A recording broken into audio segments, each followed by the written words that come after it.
Hola, en este video haremos un pequeño viaje hacia los orígenes de cómo empezamos a vivir en las diferentes sociedades que fueron ocurriendo a lo largo de la historia. Vamos a hablar primero de las sociedades tribales, que fueron de las primeras formas en las que los seres humanos se organizaron después de dejar atrás la vida nómada. Vamos a ver cómo vivían, cómo se relacionaban entre ellos, cómo avanzaban social, política y económicamente. Después vamos a avanzar un poco más en el tiempo para entender cómo esas sociedades simples fueron evolucionando y cómo algunas de ellas, como las de los hebreos, lograron desarrollar estructuras sociales y económicas más complejas. La idea es que en este video podamos entender cómo pasamos de lo tribal a lo organizado y cómo esto influyó en la historia de la humanidad. Nos vamos a centrar sobre todo en la forma en la que se organizaban social y económicamente.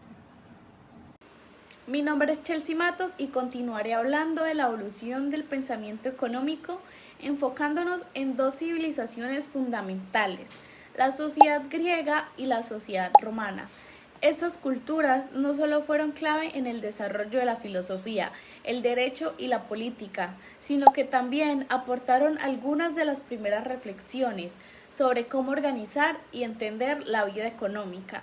Aunque en esa época no existía la economía como una ciencia formal, los griegos y romanos pensaban profundamente sobre temas como la propiedad, el trabajo, la riqueza y el comercio. Lo que pensaron sentó las bases para muchas ideas que hoy todavía se estudian en la economía moderna.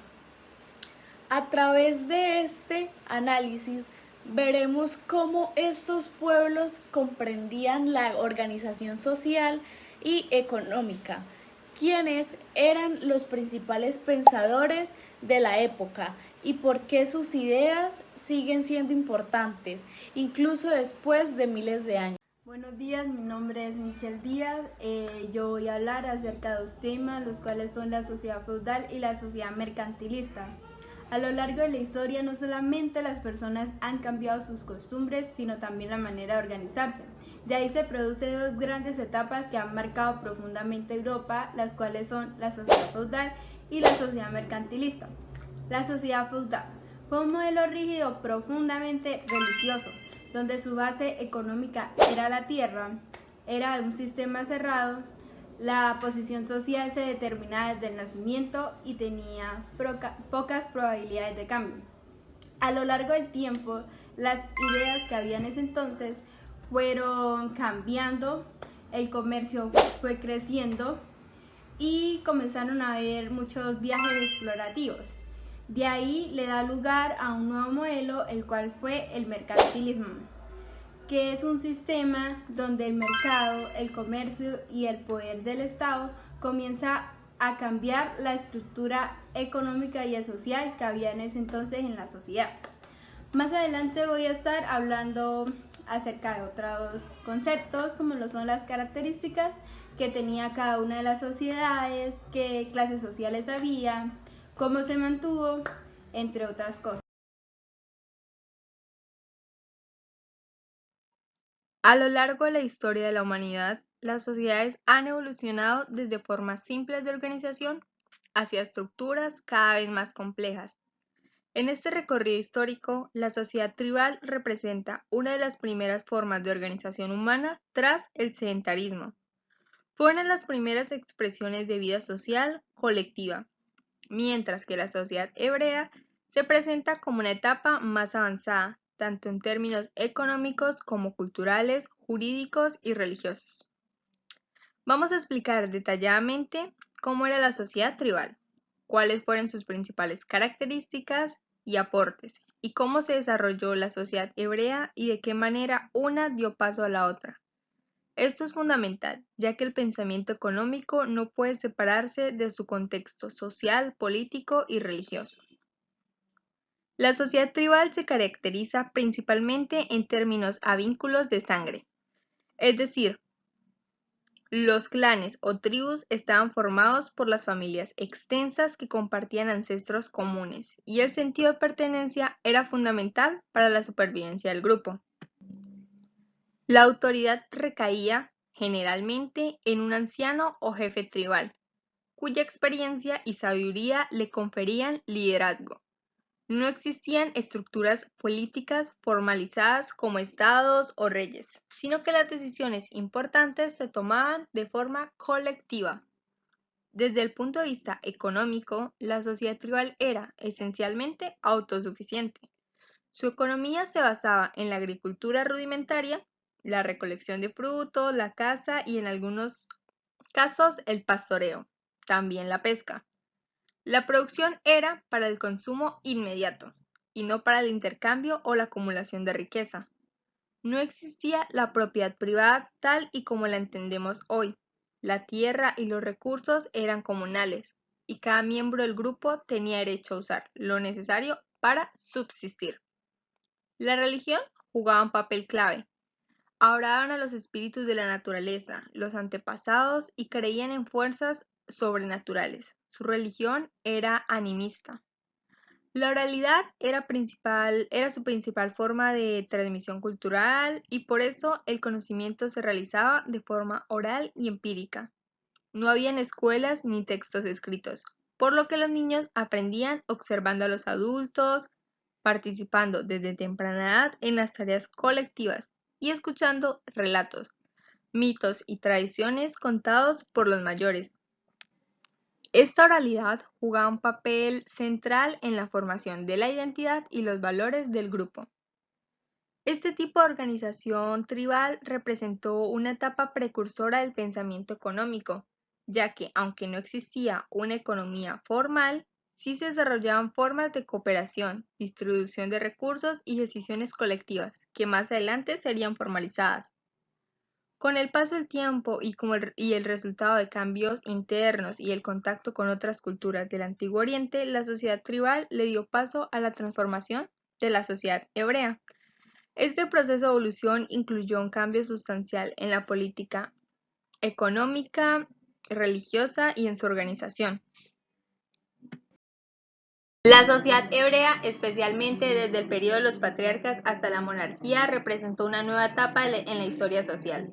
Uno de los elementos centrales de esta sociedad fue la aparición de la propiedad privada. Aunque la tierra seguía considerándose un regalo de Dios, se reconocía la posesión individual o familiar de parcelas, con regulaciones específicas impuestas por la ley religiosa. La ley mosaica, expresada en la Torá, establecía límites a la acumulación de bienes y promovía prácticas como el año del jubileo, durante el cual las tierras debían ser devueltas a sus dueños originales y se liberaban a los esclavos hebreos. Este tipo de medidas buscaba evitar la extrema desigualdad y mantener el equilibrio social. En términos políticos, la organización hebrea pasó de los clanes patriarcales a una monarquía centralizada. Religiosamente, los hebreos dieron un giro profundo al pensamiento de su tiempo. Frente al politeísmo típico de las culturas vecinas, ellos desarrollaron un monoteísmo ético en el que Dios era no solo creador, sino también legislador. Este Dios exigía justicia social, protección al extranjero, el huérfano y la viuda, y un comportamiento moral recto. Los profetas hebreos denunciaban las injusticias sociales y defendían un orden económico basado en la equidad y el respeto por los más vulnerables. Fueron los primeros en denunciar el exceso del poder económico. Vieron en el deterioro moral y la codicia las causas del empobrecimiento. No comprendían del todo las fuerzas estructurales que operaban, pero su visión profética sirvió como una crítica ética poderosa al nuevo orden emergente. Los profetas no propusieron una nueva organización económica. Su respuesta fue idealista: regresar a la obediencia a las leyes divinas, recuperar la justicia social y compasión. Soñaron con un Mesías redentor, una edad dorada donde las relaciones humanas volvieran a ser regidas por la alianza con Dios. Esta visión ideal, aunque incapaz de frenar los cambios estructurales, se convirtió en una fuente de inspiración moral que influenció el cristianismo, el pensamiento occidental y la ética social durante siglos. La educación también cambió. Aunque en sus inicios fue oral, con el tiempo se introdujo la escritura. En la sociedad hebrea, la transmisión del conocimiento tenía un carácter principalmente oral, religioso y familiar. Desde los primeros tiempos, los relatos y enseñanzas se pasaban de generación en generación a través de la palabra hablada. Los padres eran los principales educadores de sus hijos.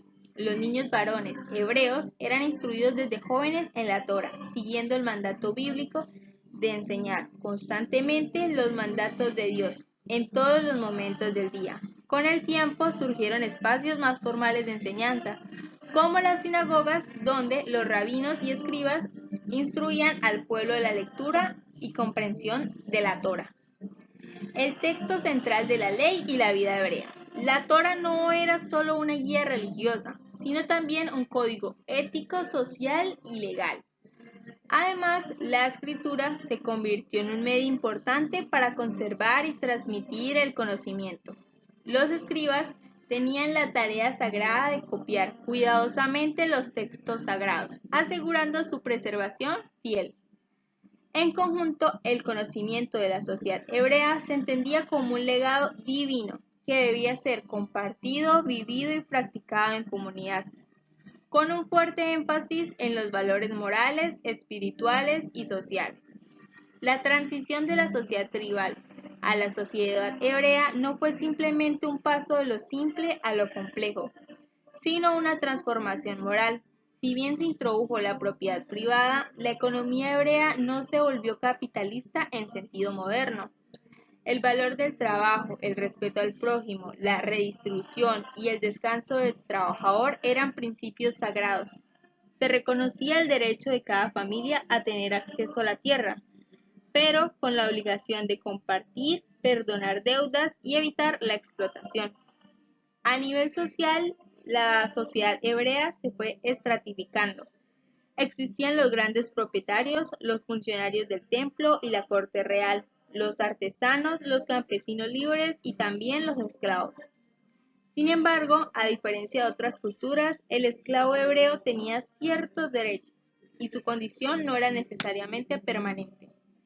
Este equilibrio entre estructura y moral, entre economía y religión, convirtió la sociedad hebrea en una de las primeras en plantear un modelo de organización social con fundamentos éticos, jurídicos y profundamente integrados.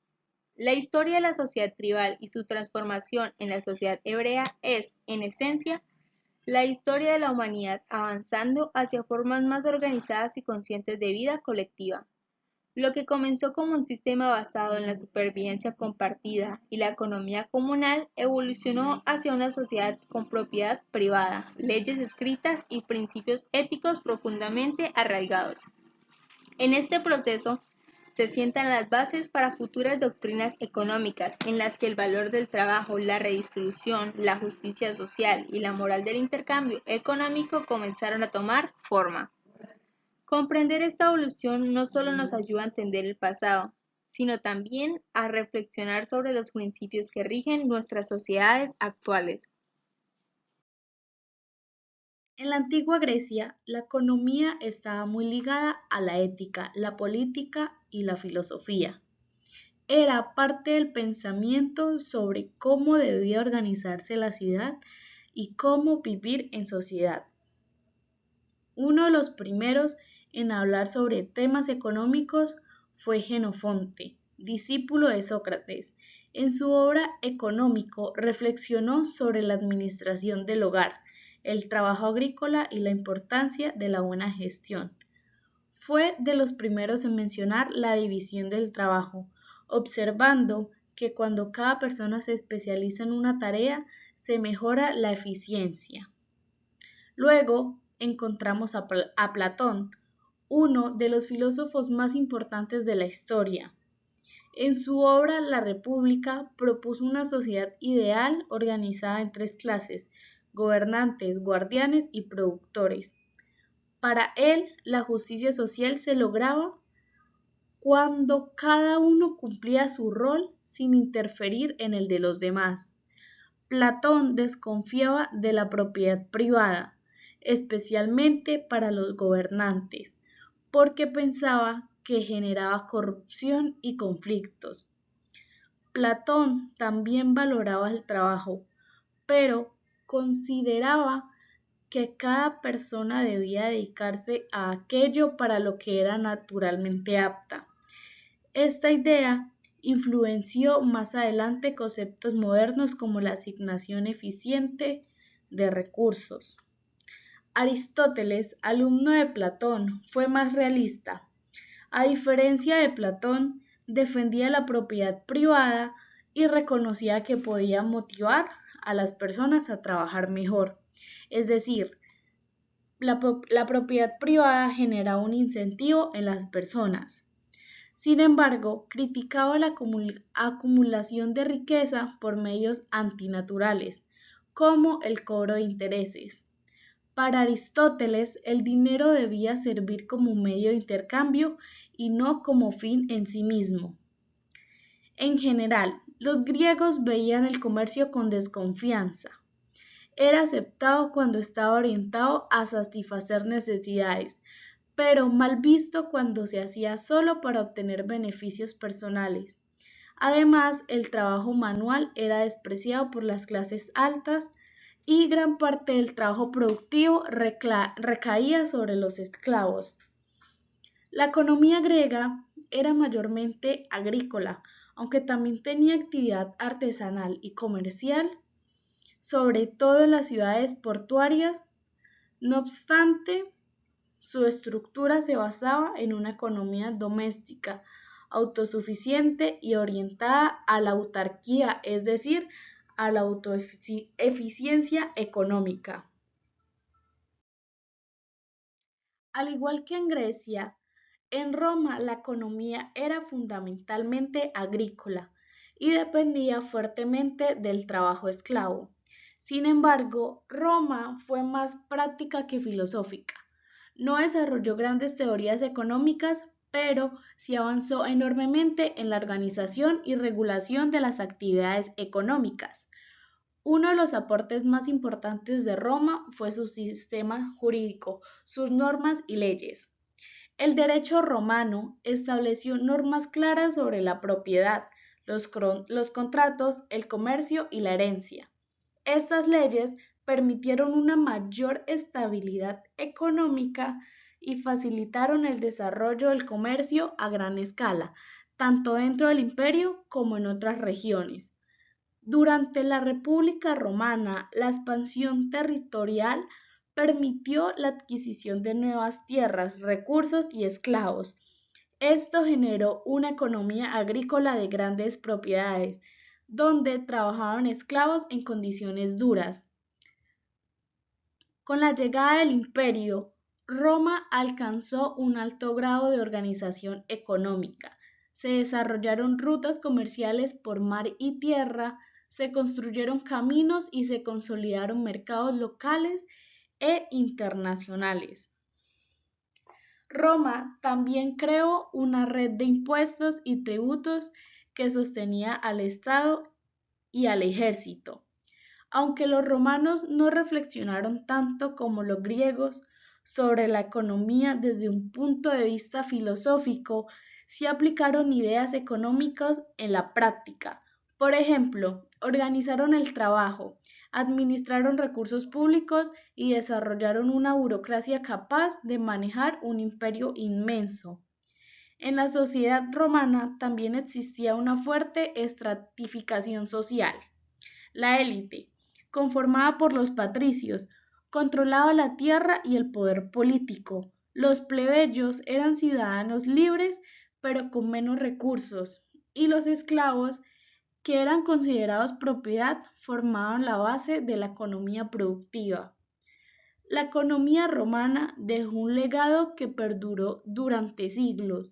Su derecho influyó directamente en las leyes medievales y modernas, y su modelo de organización administrativa sentó las bases para la gestión del Estado en Europa occidental.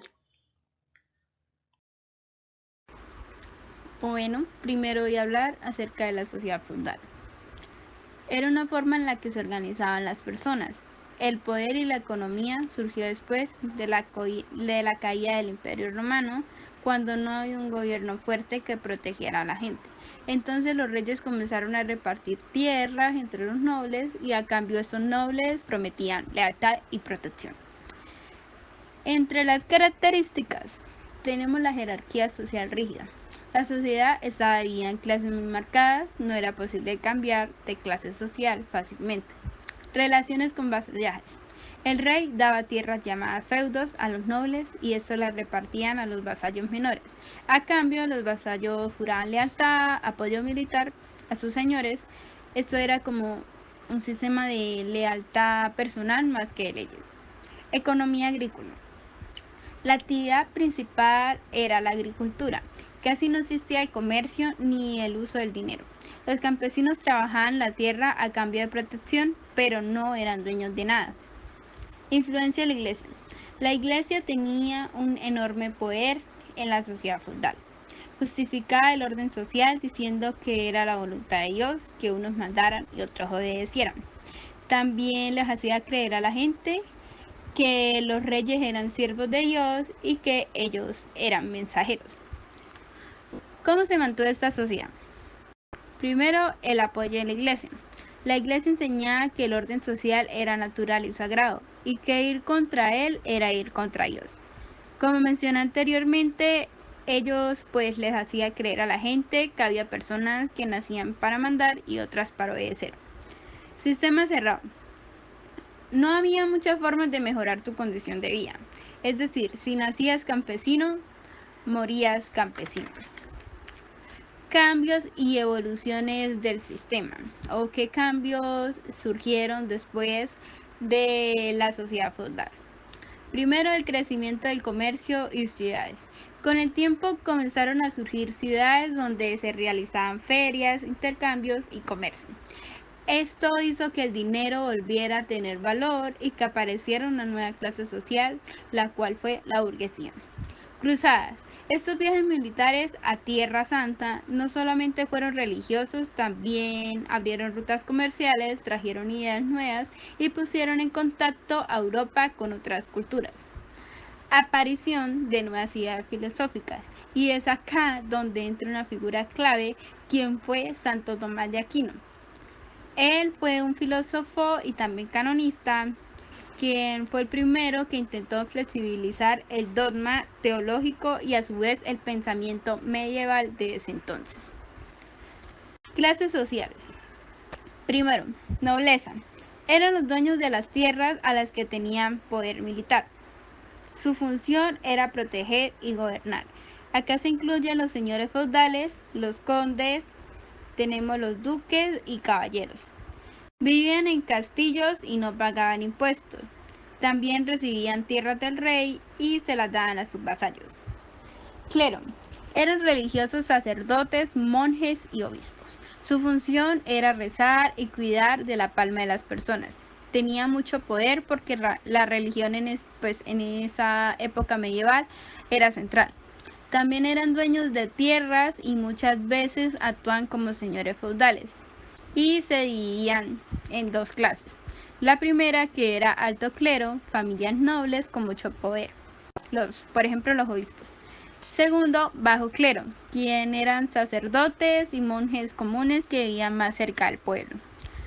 Campesinos o siervos. Su función era trabajar la tierra para mantener los otros dos grupos. Vivían en condiciones muy duras y eran dueños de nada. Estaban ligados a la tierra y no podían irse sin permiso del señor. Pagaban impuestos y entregaban parte de ese cosecho a la sociedad. Bueno, el segundo tema que voy a hablar es el de la sociedad mercantilista. Fue la primera forma de capitalismo comercial, la cual fue fundada por un comerciante. Cuando el comerciante llegaba a tierras de nadie, surge el Estado-nación, no feudal, no religión, y de allí nace la sociedad mercantilista. Entre sus características tenemos comercio como base de la economía. El objetivo era vender más de lo que se compraba y así los países acumulaban riqueza. Acumulación de metales preciosos. El oro y la plata eran considerados sinónimos de riqueza, por eso los países trataban de evitar que su dinero saliera al extranjero y querían que otros países les pagaran con metales preciosos. Se permitía la entrada del metal, pero no se aceptaba ninguna salida de él. El mercado como actor protagónico. Era protagónico en la sociedad mercantilista porque era una herramienta principal para generar riqueza y fortalecer el Estado. La estructura económica de la sociedad mercantilista estaba dividida en mercante, quien era el comerciante. Esta persona era la que compraba y vendía productos en la época del mercantilismo. Los mercantes eran muy importantes porque ayudaban a mover la economía. Pequeño artesano. Era el quien fabricaba productos a mano como ropa, herramientas, muebles, zapatos, etc. Aunque no tenía tanto poder como los mercantes, el artesano era clave porque producía lo que se podía vender dentro del país o el extranjero. Agricultura. De ella dependía la alimentación y también algunos productos que se usaban en la fabricación o el comercio, como lo fue el algodón, el trigo. En muchas partes los campesinos seguían trabajando la tierra, como en el feudalismo, pero ahora su producción tenía más relación con el comercio. En la parte de abajo vemos entre comillas una parte que dice el mercantilismo no hubiera surgido si no habría nacido el Estado-Nación. Esta razón fue porque justamente este nuevo tipo de Estado, como una red fuerte, fronteras definidas y un gobierno central, el que pudo organizar y controlar y a la vez proteger la economía. El mercantilismo necesitaba que alguien tomara decisiones para favorecer la producción nacional, cobrar impuestos y controlar las colonias, y así proteger al mercado. Clases sociales que había en la sociedad mercantilista. En estas tenemos lo que fue la burguesía. Estaban formados por comerciantes quien eran dueños de talleres y a la vez pues también algunos empresarios. No venían de la nobleza, pero empezaron a tener mucho dinero gracias al comercio. Vivían en muchas ciudades y fueron claves en el desarrollo de la economía mercantilista. Nobleza. Seguían teniendo prestigio, tierras, pero también perdieron parte del poder económico frente a la burguesía. Algunos nobles pues se adaptaron a este nuevo sistema y comenzaron a invertir en el comercio y a la vez también recibían beneficios del Estado. Clero. Todavía tenía influencia especialmente en lo moral y en lo religioso, pero ya no era el centro de la vida social como lo era en la Edad Media. Su poder económico y político comenzó a disminuir frente al crecimiento del Estado y la burguesía. Campesinos. Era la base de la producción agrícola. Muchos seguían siendo pobres y con pocas posibilidades de ascenso social. Artesanos. Eran los que producían bienes a manos en talleres pequeños. No eran ricos como los burgueses, pero tenían más oportunidades que los campesinos. También se organizaban en grupos dependiendo su especialización. Fin del mercantilismo. Primero, surgimiento del liberalismo económico. Pensadores como lo fue Adam Smith criticaron el mercantilismo porque creía que el Estado no debía controlar tanto la economía. Defendía la idea del libre mercado, donde las personas pudieran producir, vender y comprar sin tantas reglas del gobierno. Cambios de la forma de producir. Con la revolución industrial se empezaron a usar máquinas y fábricas, lo que cambió por completo la economía. Ya no bastaba con tener colonias o acumular oro. Ahora era más importante producir en masa y vender en grandes mercados. Tercero, nuevas ideas políticas. Con la Revolución Francesa y otras revoluciones aparecieron ideas como la libertad individual, la igualdad ante la ley y la libertad económica. Estas ideas no encajaban con el mercantilismo que era muy controlado por el Estado. Estas fueron algunas de las razones por la cual la sociedad mercantilista decayó. Bueno, con esto llegamos al final de este recorrido por la evolución de las sociedades humanas. Empezamos con la sociedad tribal, donde todo giraba en torno a la familia, la comunidad, la supervivencia y una economía por subsistencia. Luego vimos cómo poco a poco estas formas de vida fueron cambiando, dando paso a estructuras más complejas con leyes, jerarquías y una mayor organización. Y finalmente conocimos a fondo la sociedad hebrea, una civilización que no solo destacó por su organización social y económica, sino que además dejó una profunda huella en la historia gracias a su cultura, su religión monoteísta y su legado moral y espiritual. Y para concluir, tanto Grecia como Roma fueron civilizaciones claves para entender el origen del pensamiento económico. Los griegos, con su enfoque, aportaron ideas sobre justicia económica, la organización social, la propiedad y el papel del trabajo. Platón y Aristóteles fueron figuras fundamentales que todavía se estudian en cursos de economía y filosofía. Por su parte, Roma destacó por su capacidad de organizar y regular la vida económica a gran escala. Su derecho, sus instituciones y su sistema administrativo permitieron el desarrollo de una economía avanzada para su época. Estas ideas no desaparecieron con la caída de los imperios, sino que pasaron a formar parte del pensamiento medieval y posteriormente influyeron en las bases del pensamiento económico moderno. Comprender esto, cómo pensaban estas civilizaciones sobre temas como el comercio, la propiedad o el trabajo, nos permiten valorar el largo proceso que llevó la economía a convertirse en una ciencia y también nos ayuda a reflexionar sobre cómo estos antiguos ideales aún impactan aún en la forma en la que nos organizamos las sociedades hoy en día. Después de todo lo dicho anteriormente, vimos cómo estas dos sociedades tenían formas distintas de organizar la vida, la tierra y el poder. Una muy basada en lo que fue la religión, la tierra y con una jerarquía social rígida. Y la otra centrada en el crecimiento del comercio, el fortalecimiento del Estado y el surgimiento de una nueva clase social, la cual fue la burguesía.